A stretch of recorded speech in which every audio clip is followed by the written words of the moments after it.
totals and then the grand total. So this is a very nice pivot table generated. A table showing total revenue by region. So the sum of the revenues, okay, is the total revenue per each region. So when you come back to our sheet, you can see that north, we have coffee there, same north, we have tea, and then last north, we have pastries.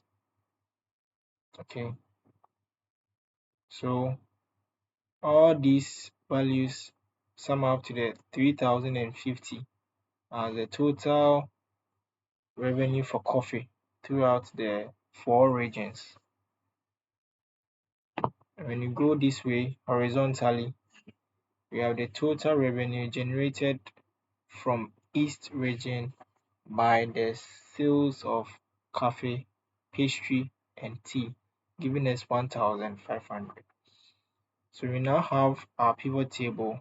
We can introduce our pivot chart. So you click anywhere. Remember, the mistake a beginner will do is by clicking outside the pivot table. You have to click inside the pivot table to be able to add a pivot chart. You come to analyze. When you come to analyze, we have pivot table tools analyze. You see pivot chart at the right side, top right side. When we click on it,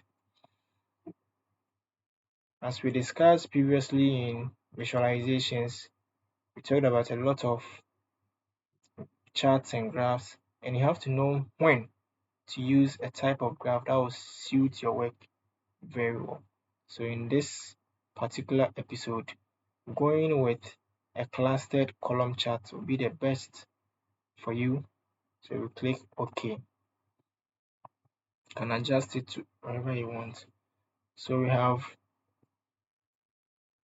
a pivot chart for our pivot table, which shows the regions.